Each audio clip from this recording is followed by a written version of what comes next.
கர்த்தருக்கு ஸ்தோத்திரம். Welcome to pastor and poster. இந்த நாளுக்கான தேவனுடைய ஆசீர்வாத வார்த்தை 2 நாளாகமத்தின் புஸ்தகம் 30ஆம் அதிகாரத்தின் 20ஆம் வசனத்தை நான் உங்களுக்காய் வாசிக்கிறேன். கர்த்தர் எசேக்கியாவின் விண்ணப்பத்தை கேட்டு ஜனங்களுக்கு அனுகூலம் செய்தார். கிறிஸ்துவில் பிரியமான தேவ பிள்ளைகளே, இந்த நாளிலேயும் கர்த்தருடைய ஆசீர்வாத வார்த்தையை உங்களுக்கு கொண்டு வருவதிலே நான் மிகுந்த சந்தோஷப்படுகிறேன். சுகமாயிருப்பீர்கள் என்று கிறிஸ்துவுக்குள் விசுவாசிக்கிறேன். எசேக்கியா ராஜாவை குறித்ததான செய்தி உங்கள் சபைகளிலே உங்கள் போதகர் வாயிலாய் நீங்கள் கேட்டிருப்பீர்கள். கர்த்தர் உங்களுக்கு அவரை கொண்டு பல காரியங்களை பேசியிருப்பார். நம்முடைய ஜெப வாழ்க்கைக்கு ஒரு மாதிரியான ஒரு ராஜா, ஒரு தெய்வ மனிதன். எசேக்கியா ராஜா என்றாலே ஃபாதர் பெக்மன்சனுடைய பாடல் விண்ணப்பத்தை கேட்பவரே என்ற பாடல் எல்லாருக்கும் நினைவுக்கு வரும். ஏனெனில் எசேக்கியா மரணத்துக்கு ஏதுவாக எசையா தீர்க்கதரிசினாலே நீர் மரிக்கப் போகிறீர் என்றதான செய்தி அவன் காதுகள் கேட்டபோது அவன் செவுறு புறமாய் திரும்பி தெய்வ சமூகத்திலே அழுது அவன் ஜெபித்தான். கர்த்தர் அவனுடைய ஜெபத்தை கேட்டு அதே எசையாவை திரும்ப அனுப்பி அவனுக்கு ஆயுசு நாட்களின் 15 வருடத்தை அவனுக்கு கூட்டி கொடுத்தார். இந்த கால ஓலை நீங்கள் எதை இழந்து எதை கேட்டு எசேக்கியாவை போல இப்படி துக்கப்பட்டு இல்லை எதற்காக நீங்கள் சஞ்சலத்தோடு கூட தெய்வ சமூகத்தில் வேதனையோடு ஜெபிக்கிறீர்களோ, இந்த கால ஓலை கர்த்தர் சொல்லுகிறா, உங்கள் ஜெபத்திற்கு கர்த்தர் பதில் கொடுக்கிற தெய்வம். எசேக்கியா ஜெபித்தான், கர்த்தர் ஜனங்களுக்கு அனுகூலம் செய்தார் என்று நாம் வாசிக்க கேட்டோம். இந்த கால ஓலை உங்களுடைய ஜெபம் உங்கள் குடும்பத்தின் ஆசீர்வாதம், உங்களுடைய ஜெபம் உங்கள் பிள்ளைகளுடைய வாழ்வின் ஆசீர்வாதம், உங்களுடைய ஜெபம் உங்களுடைய பிரயாசத்தின் பலனை ஆசீர்வதிக்க அது போதுமானதாக இருக்கிறது. யோவான் 9ஆம் அதிகாரத்தில் பாவிகளுக்கு தேவன் செவி கொடுப்பதில்லை. ஒருவன் தெய்வ பக்தி உள்ளவனாய் நோவாவை போல வாழ்ந்து கர்த்தருக்கு சித்தமானதையெல்லாம் செய்து அவன் ஜெபிப்பானால் அவனுடைய ஜெபத்திற்கு, அவனுடைய கூப்பிடுதலுக்கு கர்த்தர் செவி கொடுக்கிறார் என்று அங்கே எழுதப்பட்டிருக்கும். அதுக்கு நீதிமொழியில ஞானி ஒரு வார்த்தை எழுதுகிறான், துன்மார்க்கனுக்கு அவர் செவி கொடுப்பதில்லை, நீதிமானுடைய ஜெபத்தையோ அவர் கேட்கிறார் என்று. பிரியமான தேவ ஜனமே, துன்மார்க்க வாழ்க்கை வாழ்கிறவர்களுடைய ஜெபத்திற்கு அவர் செவி கொடுப்பதில்லை, நீதிமானுடைய ஜெபத்திற்கு அவர் செவி கொடுக்கிற தெய்வமாயிருக்கிறார். எசேக்கியா ராஜா ஜெபித்தான், கர்த்தர் ஜனங்களுக்கு, அவனுக்கு கீழ் தெய்வம் கொடுத்ததான தேசத்தின் ஜனங்களுக்கு, மக்களுக்கு, சபைக்கு அனுகூலமானதை தெய்வம் செய்தாராம். இந்த கால ஓலை நம்முடைய ஜெபம் உங்கள் வாழ்க்கையில் பல நன்மைகளை கொண்டு வரும். உங்கள் ஊழியக்காரனுடைய ஜெபம் உங்கள் வாழ்க்கையிலே நன்மை கொண்டு வரும். இதை கேட்டுக்கொண்டு இருக்கிற உங்களுக்காக நானும் ஜெபிக்கிறேன். தினமும் நம்முடைய சேனலில் வாட்ச் பண்ணுகிற, இந்த செய்தியை கேட்கிற, என்னோடு ஜெபிக்கிற ஒவ்வொருவருக்காக நாங்கள் சபையில் நாங்கள் ஜெபிப்பது உண்டு. எசேக்கியாவின் ஜெபத்தை கேட்ட தெய்வம் நிச்சயம் எங்கள் ஜெபத்திற்கும் நன்மை உண்டாக உங்களுக்கு இறங்க போதுமான தெய்வமாக இருக்கிறார். அதனால் சோர்ந்து போகாதீங்க, திடப்படுங்க, தைரியமாக இருங்க. நாம் ஆராதிக்கிற தெய்வம் ஜீவனுள்ள தெய்வம். அவர் மரித்தது உண்மை, ஆனாலும் எழுந்தது அதிலும் நிஜமாம். விசுவாசமும் இந்த பிரசங்கமும் விருதாவாக இருக்கும் என்று அப்போஸ்தலனாகிய பவுல் சொல்லுகிறார். அவர் எழுந்தபடினால தான் இந்த கடைசி காலம் வரைக்கும் நீங்களும் நானும் இந்த விசுவாசத்தில், இந்த நீதியின் பாதையில் கர்த்தருக்கு முன்பு ஜெபிக்கிற தேவ பிள்ளைகளாய் கர்த்தர் நம்மை கொண்டு வந்து இருக்கிறார். ஒரு நீதிமானுடைய ஜெபம் தேவனுடைய கோபத்தை மாற்ற போதுமானது. இந்த 2 நாளாகமம் புஸ்தகம் 30ஆம் அதிகாரத்தில் சம்பவம் என்னவெனில், ஒரு நீண்ட இடைவேளைக்கு பின்பு கர்த்தருடைய பந்தி பாஸ்வாவரை அவர்கள் அனுசரிப்பதற்காக எசேக்கியா ராஜா தேசமெங்கிலும் அழைப்பு விடுகிறான். எல்லாரும் வர வேண்டும் என்று சொல்லி ஒரு நாளை குறிக்கிறார்கள். அந்த நாளிலே அங்கே அவர்களால் தீர்மானித்தபடி அதை ஆசரிக்க முடியவில்லை. ஏனெனில் பரிசுத்த குலைச்சல் அங்கே இருக்கிறது. நாம் ஆராதிக்கிற தெய்வம் பரிசுத்தம் உள்ளவர். மோசேயை கொண்டு கர்த்தர் சபைக்கு கொடுத்த அந்த 5 புஸ்தகங்களிலே தெளிவாய் கர்த்தர் நமக்கு எழுதியிருக்கிறார். இன்று அது நமக்கு தேவை என்பதனால தான் நம்முடைய வேதத்திலும் அது இடம்பெற்றிருக்கிறது. எத்தனையோ தள்ளுபடி ஆகமங்கள் தள்ளப்பட்டது போல, வசனங்கள் எடுக்கப்பட்டது போல கர்த்தர் அவைகளை மாற்றியிருக்கலாம். உங்களுக்கேற்ற பரிசுத்தம் இல்லை, நான் பரிசுத்தரானபடினால் நீங்கள் எனக்கேற்ற பரிசுத்தமாயிருங்கள் என்று சொல்லியிருக்கிறார். நமக்கான பரிசுத்தம் வேற, தெய்வத்துக்கான பரிசுத்தம் உன்னதத்திலும் நீதியிலுமானது. அது மகா பரிசுத்தம். நாம் நம்மை சுத்தப்படுத்திக் கொள்ள முடியும், பரிசுத்தப்படுத்தலாகாது. அது தெய்வம் தம்முடைய இரத்தத்தினால் மாத்திரமே. கிறிஸ்து சிலுவையில் சிந்தின இரத்தம் நம்முடைய பாவங்களற நம்மை கழுவி சுத்திகரிக்க போதுமானதாக இருக்கிறது. அதனால தான் நாம் நீதிமான்களாக இருக்கிறோம். யாக்கோபு நிருபத்திலே நாம் வாசிக்க முடியும், நீதிமான் செய்யும் ஊக்கமான ஜெபம் மிகுந்த பலமுள்ளதாக இருக்கிறது என்று சொல்லி. ஆம் பிரியமான தேவ பிள்ளைகளே, பஸ்கா ஆசரிப்புக்காக எசேக்கியா ராஜா ஜனங்களை அழைத்தான். நான் முன்பு சொன்னது போல அதுக்கான சுத்திகரிப்பு பிரமாணத்தை அவர்கள் கை கொள்ளவில்லை. அதே 2 நாளாகமம் 30:17 நான் வாசிக்கிறேன், கேளுங்க. சபையில் அநேக தங்களை பரிசுத்தம் பண்ணி கொள்ளாதிருந்தார்கள். ஆகையால் சுத்தமில்லாத எல்லோரையும் கர்த்தருக்கு பரிசுத்தம் பண்ண ஜனம் தங்களை பரிசுத்தம் பண்ணி கொள்ளவில்லை. இது என்ன பண்டிகைக்கு, எதற்காய் நாம் அழைக்கப்பட்டு இருக்கிறோம் என்பதையே மறந்து அதற்கு தகுதியற்றவர்களாகவே இன்னும் வாழ்கிறார்கள். இன்று கிறிஸ்தவம் சபைகளிலே ஜனங்கள் அப்படித்தான் இருக்கிறார்கள்.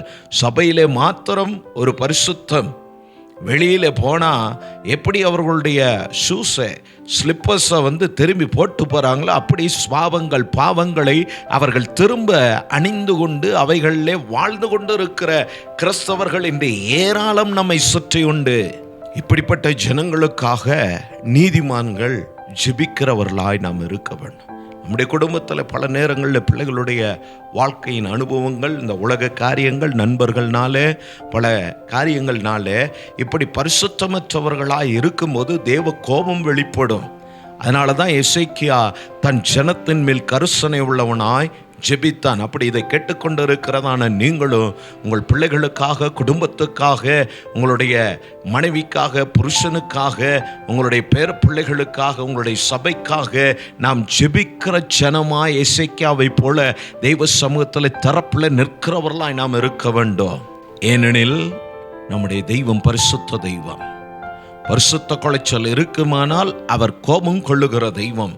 கோபம் கொண்டால் அழிக்கிற தெய்வமாயிருக்கிறார். ஆதலால் தெய்வ ஜனமே, நாம் தைரியப்படுவோம். கர்த்தராகிய கிறிஸ்து இயேசுவினாலே நாம் நீதிமான்கள் ஆக்கப்பட்டு இருக்கிறோம்.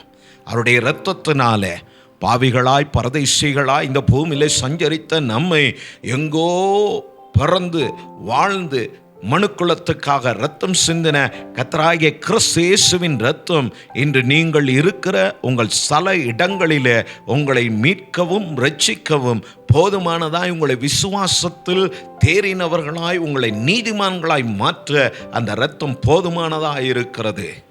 அதை விசுவாசித்த நாம் இன்று நீதிமான்கள். அன்று எசேக்கியா ஜெபித்தது போல இன்று இதை கேட்கிற நீதிமான்களாகிய நீங்களும் நானும் ஜெபிப்போமானா நிச்சயம் இந்த தேசத்துக்கு, குடும்பத்துக்கு, சபைக்கு தெய்வம் சேமத்தை நன்மை செய்ய அவர் வல்லவராயிருக்கிறார். தேவனுடைய கரம் அனுகூலமாயிருக்க. ஏன் நான் இவ்வளவு தைரியமாய் சொல்லுகிறேன்? ஆனால் தேவனுடைய வார்த்தை சொல்லுகிறது, அவருடைய கிருபையினாலே கிறிஸ்து இயேசுவில் உள்ள மீட்பை கொண்டு நீதிமான் ஆக்கப்படுகிறார்கள். நாம் ஆக்கப்பட்டோம். அதனால் தைரியமாய் நாம் ஜெபிக்கலாம். எசேக்கியாவின் ஜெபத்தை கேட்டவர். எசேக்கியா வியாதிப்பட்ட போது தன் வியாதி மரணம் நீங்க தெய்வ சமூகத்தில் அழுது ஜெபித்த மனிதன். ஜெபிக்கிறவர்களால தான் தொடர்ந்து ஜெபிக்க முடியும். எந்த சூழ்நிலைக்கும் ஜெபித்து ஜெயம் கொள்ளுகிறவர்களாய் இருப்பார்கள். பர்சனல் லைஃப்பில் அவன் சந்தித்த அந்த காரியத்திற்காய் தேவ சமூகத்தில் அழுது விண்ணப்பித்தான். கர்த்தர் ஆயுசு நாட்களை கூட்டி கொடுத்தா. இப்போ தன் ஜனத்திற்காக சபைக்காக ஜெபிக்கிறான். கர்த்தர் அதிலும் அவனுக்கு கிருபை பாராட்டுகிறார். அப்படியெனில் நம்முடைய தெய்வம் ஜெபத்தை கேட்கிற தெய்வம். சங்கீதக்காரன் சொன்னது போல ஜெபத்தை கேட்கிறவரே மாம்சமான யாவரும் இடத்தில் வருவார்கள், அவர் என் ஜெபத்தை தள்ளாமலும் என்று எழுதியிருக்கிறார். நம்முடைய ஜெபத்தை ஒரு நாளும் அவர் தள்ளுகிறதில்லை. பல நேரங்களில் கேள்விகள் எழும்பலாம். நான் ஜெபித்து இன்னும் எனக்கு நான் ஜெபித்தபடி கேட்டபடி காரியம் நடக்கலை என்று சொல்லி தேவ சித்தத்தின்படி நாம் ஜெபிக்க வேண்டும். தேவனுக்கு மகிமை உண்டாக நாம் ஜெபிக்க வேண்டும். அது நம்முடைய கிறிஸ்தவ வாழ்க்கைக்கு மிக அவசியமான காரியமாக இருக்கிறது. அதனால் ஜெபம் கிறிஸ்தவத்தினுடைய அடித்தளம். அதுதான் ஜெபமில்லாத வாழ்க்கை அது கிறிஸ்தவ வாழ்க்கை அல்ல. தினம் ஜெபிக்கிறவர்களால் நிச்சயம் ஜெயமுள்ள வாழ்க்கை வாழ முடியும். சூழ்நிலையை பார்த்தபோது உடனே எசேக்கியா கர்த்தரை நோக்கி அவன் செய்த ஜெபத்தை 19ஆம் வசனத்தில் நான் வாசிக்கிறேன், கேளுங்க. எசேக்கியா அவர்களுக்காக விண்ணப்பம் பண்ணி தங்கள் பிதாக்களின் தேவனாகிய கர்த்தரான தேவனை தேடும்படிக்கு தங்கள் இருதயத்தை நேராக்கினார்கள். பரிசுத்த ஸ்தலத்திற்கு ஏற்ற சுத்தாங்கம் அடையாதிருந்தாலும் கிருபை உள்ள கர்த்தர் அவர்கள் எல்லோருக்கும் மன்னிப்பீராக என்று கர்த்தர் எசேக்கியாவின் ஜெபத்தை கேட்டு ஜனங்களுக்கு அனுகூலம் செய்தார். இந்த காலவோளை நிச்சயம் உங்களால உங்கள் குடும்பத்துக்கு அனுகூலம் உண்டாகும். நீங்கள் ஜெபித்த காரியங்களினாலே தேவன் உங்களுக்கு இந்த நாளில் அனுகூலமானதை நீங்கள் போகிற இடங்களில் உங்களுக்கும் உங்கள் குடும்பத்தாருக்கும் உங்கள் பிள்ளைகளின் பிள்ளைகளுக்கும் உங்கள் ஜனத்திற்கும் கர்த்தர் செய்ய வல்லவராக இருக்கிறார். அதனால் சோர்ந்து போக வேண்டாம், பயப்பட வேண்டாம். தனி ஜெபத்துக்கும் பதில் கொடுக்கிறார். நீங்கள் யாருக்காய் விண்ணப்பம் பண்ணினாலும் அதற்கும் கர்த்தர் செவி கொடுக்கிறார். தேவனுடைய நாம மகிமைக்கென்று விசுவாசத்தை கொண்டு நீதிமான்கள் ஆக்கப்பட்டோம். கிறிஸ்து இயேசுவின் இரத்தத்தினாலே நாம் அந்த ஸ்தானத்துக்கானவர்களாய் பரலோக நம்மை ஏற்படுத்தி இருக்கிறபடினால தைரியமாக நாம் ஜெபிக்கிற ஜனமாய் காணப்படுவோம்.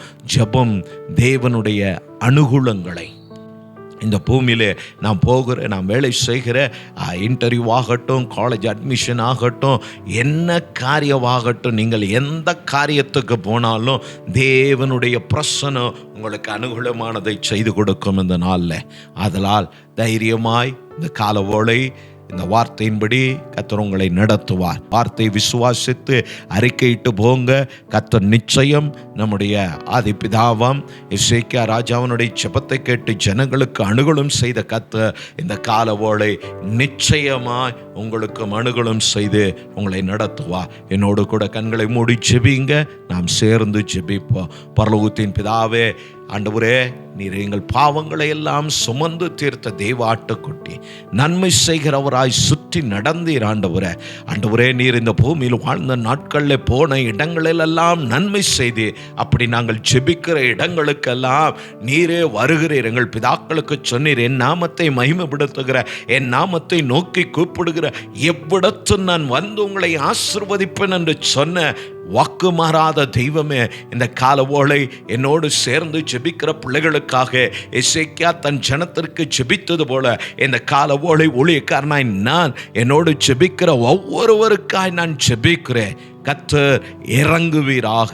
மன்னிக்கிற தெய்வம், தயபாராட்டுகிற தெய்வம், அனுகூலமானதை செய்கிற தெய்வம், ஆசீர்வாதத்தை கொடுக்கிற தெய்வம், சமாதானத்தையும் சுகத்தையும் நல்வாழ்வையும் கொடுக்கிற தெய்வம் இந்த கால நம்முடைய பிள்ளைகளுக்கு அனுகூலமாய் இறங்கும்படியாக நான் ஜெபிக்கிறேன். நல்ல சாட்சிகளை கேட்க உதவி செய்யும். ஒவ்வொருவரையும் காத்துக்கொள்ளும். இந்த நாள் இவர்களுக்கு ஆசீர்வாதமான நாளாய் இருக்கட்டும் என்று சொல்லி வாழ்த்து கிருபைக்கு ஒப்பு கொடுக்கிறோம் இயேசுவின் நாமத்தினாலே.